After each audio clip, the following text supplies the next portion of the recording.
deal 10 years ago, 15 years ago with Iraq or with North Korea. Obviously, if it was possible to somehow change the regime in the Soviet Union, then we shouldn't settle for less when it comes to smaller rogue regimes. So I just wanted to point that out. But there were maybe other points that on military spending, for example, or concerted democracies that other panelists might address. Well, I'm for. I think military spending is too low, has been too low. I think it was insane not to increase the number of ground troops after 9/11. These arguments have been rehearsed many, many, many times, and rehearsed with great futility, I would say, in the Weekly Standard over the last 10 years. And I continue to think military spending is too low. I mean, if we think we can maintain a decent world order at 4.2% of GDP, fighting 2 wars, having increased civilian employment in the last 10 years, incidentally, civilian federal employment more than military employment. I mean, we labored and labored, and we fought in the Standard for 6 years, and finally there was congressional pressure, and the Bush administration agreed to increase the size of the Army and the Marines by, I think, net about 40,000 troops. We've increased the civilian workforce of the federal government by 110,000 people in the last year and a half. You know, I mean, I think that's a wild distortion of priorities when we're fighting 2 wars. Maybe if people think we don't need to fight wars anymore, and if we can secure a reasonably stable and decent world order on the cheap, I suppose that's what people think. Obviously, Bob Gates, I respect Bob Gates, and if he can trim $10 or $15 billion from unnecessary defense overhead, more power to him, but I would prefer to see that come back into defense spending and foreign aid spending and intelligence spending. I want to make clear I'm for soft power as well as hard power. We're not spending enough on soft power. Incidentally, the Obama administration were the great avatars and spokesmen for soft power and smart power, and there's been very little serious revamping of the federal government to enable us to do public diplomacy better, to use intelligence better, and I think an underinvestment in that. So I would say an underinvestment in foreign policy across the board. Now, maybe we can live in a world in which we spend a nickel on the dollar on all of our foreign policy instruments, basically, all of our national security instruments, and Europe, the other main democratic force in the world outside of India, spends less than 2 cents on the dollar. And maybe that's sustainable for the foreseeable future. I'm extremely doubtful about it. And I know people say now, of course, if we're going to now constrain spending everywhere, defense can't be sacrosanct. But I would just say that, in fact, we spend much, much less as a percentage of GDP on defense than we did at the height of the Cold War, and we're a wealthier country. We had a final point on this. I don't want to go on too long about this, but it is really. And it's not partisan. I mean, the Republicans have not done anything much on this either. So I'm not, I'm almost as exasperated with the Republicans as the Democrats on this. They do a little bit. We had a $785 billion stimulus, Keynesian stimulus, while we were fighting 2 wars, when everyone agreed the military had been stretched. We had a huge task of refitting, certainly the ground forces. We have a pretty big task of refitting the more strategic forces, too. We're flying bombers that are 45 years old, et cetera. We spent $4 billion out of $785 billion on defense. Even from a Keynesian point of view, I think this was insane, incidentally. What did get us out of it? What is the Keynesian account of how we got out of the Great Depression? Doesn't it have something to do with the pre-World War II defense buildup? Isn't the Defense Department good at spending money? Don't they have a lot of shovel-ready projects? That's what they do for a living, unlike the rest of the federal government, which is a problem, actually, because they are not good at, they tend to give money to states and localities and aren't very good at actually employing people to do things. And the failure, the ideological resistance to spending the money on defense. And here we made a push, and some Republicans in Congress said a few things, a couple of Democrats, but the administration wasn't interested. I mean, I think it really does show, honestly, a lack of seriousness about the world we live in and about our responsibilities in that world. Now, if people want to make a serious argument that we're going to retreat to being an offshore balancer and all kinds of other things, that's nice, but that's not the argument the Obama administration makes. It's not the argument leading Republicans make. And I do think one tenet of neoconservatism is if you say we're going to maintain our commitments around the world and try to maintain our forward positions and our strength, I think we can afford it. And certainly the rhetoric of the Obama administration and of Republicans is that we can afford it, and I think we should act, therefore, to fulfill our responsibilities in that area. Thanks. Frank, John? Okay. Could I just say something real quick on that? I always want to ask Bill, when he calls for his defense budget increases, what taxes will he raise to pay for it, or what programs will he cut to pay for it? And when the Iraq War happened, it just struck me as a lack of seriousness that we went to war without paying for it. And I think that the defense budget is actually an area where we could learn a lot from the original neoconservatism, which is that you do not necessarily make America more secure just by throwing a lot more money at weapon systems. And I think when Bill talks about increasing the size of the military, what we really need to have is a debate over why do we want to do that? What wars do we have in mind to support by doing that? Because I think yes, you do need a military that matches the size of your foreign policy ambitions, but sometimes your foreign policy ambitions also match the size of your military. And I just think that I would welcome an open debate about that, but I do think that after a period of build-up, the defense budget may not have risen as much as Bill wanted, but it went up very substantially during the Bush years. And I think we are going to see a big debate on that. One quick point on the conservative democracies is just there is this fascinating overlap occasionally between liberal human rights advocates and some of what the neoconservatives say.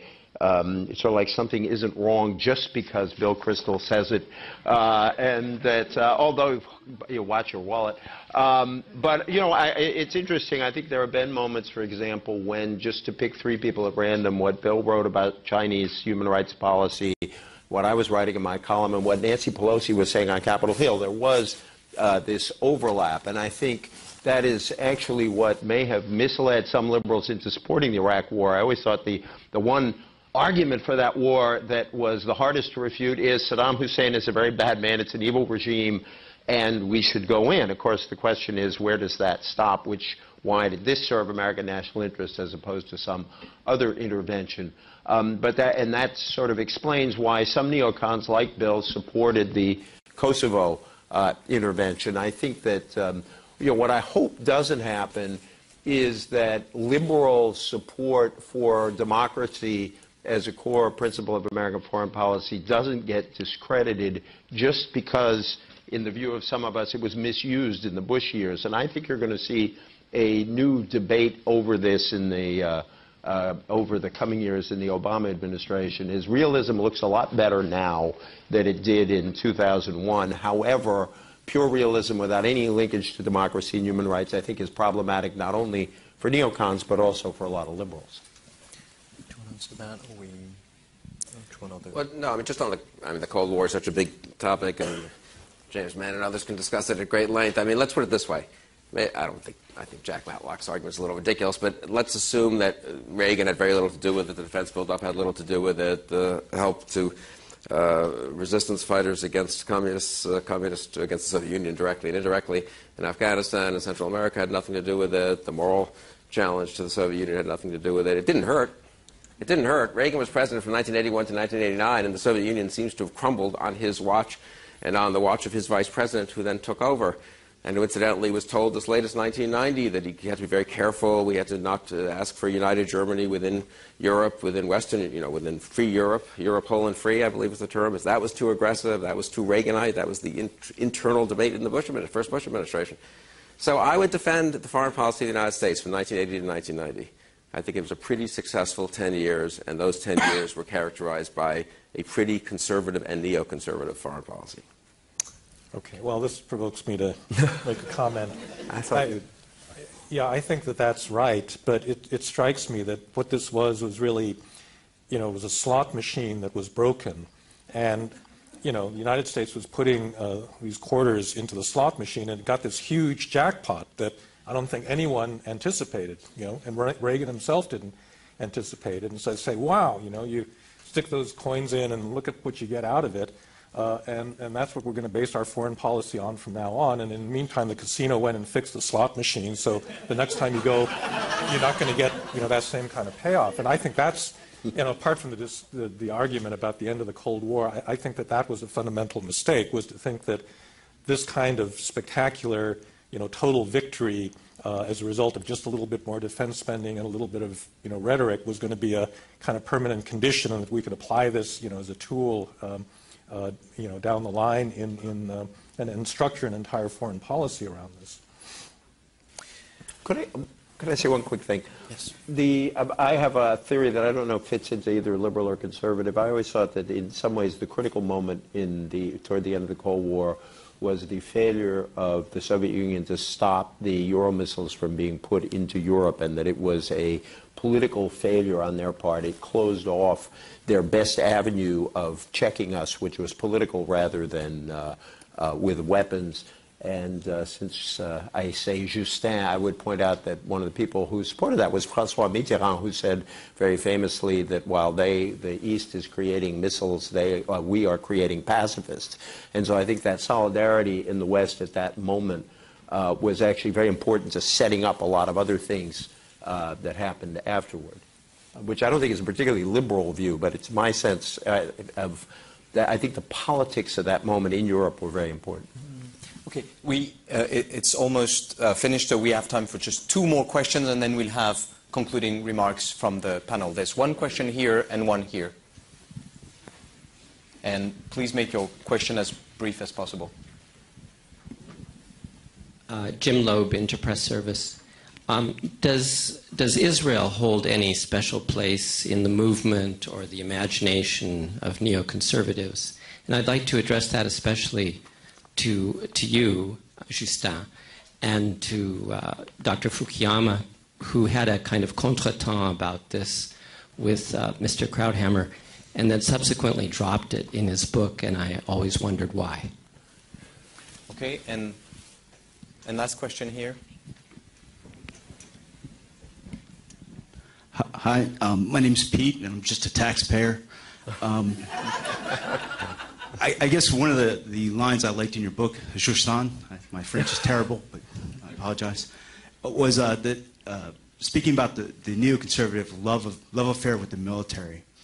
And I'm just curious to each member of the panel whether or not the intellectual underpinnings of the ideas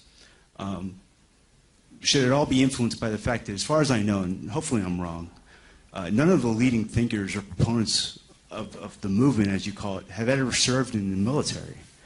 And I'm just curious, does that contribute in a way to their lack of understanding of what soldiers, Marines, airmen, sailors can actually do on the ground, especially in those forward operating bases, joint security stations, combat outposts that we speak about continuing to man in our posture in the years ahead? Okay. Thanks. So I'm going to give a brief answer and then a chance to the 3 of you to conclude, to answer and conclude. On Israel, yeah, Israel has a special place for many reasons that I mention in the book, especially for the 60s and 70s, the shock of 1967 and also of 1973. And it is true that it has been a very important let's say, element in the various ages of the movement. That said, it is, and here I would just follow what Gary Dorian, whom EJ mentioned earlier, and who wrote two excellent books on this, said. That is that basically Zionism is an important component. And the defense of Israel is an important component of neoconservatism, but it's certainly not the key to everything else. Meaning that it's not sort of the key that will explain the rest of the views, the ones that I mentioned, and you know, once again, the fact that Israel was a democracy did a lot to sort of change the views of many liberals, including many Jews, who had misgivings about the use of American power, and then came to realize that American power could be sort of used to defend democracies, and so there was a sort of conjunction here that operated, and so Israel, yes, remained something important, but not something that explains all the rest. And I let Frank answer on the question. And as for neoconservatives serving in the military, I will simply defer to the other panelists and to Bill maybe. Maybe we could take in the same order that we started. EJ, do you want to say a few concluding words? Yeah, just on this question, I want to leave it to them, but I do think that if the Iraq War was in any way connected to the security of Israel, I think that one of the ironies of the war is that if anything, it left Israel in a less secure position than it was in before because it had the effect of strengthening Iran's position in the Middle East. We did seem to make Iraq safe for Iran, if not the world.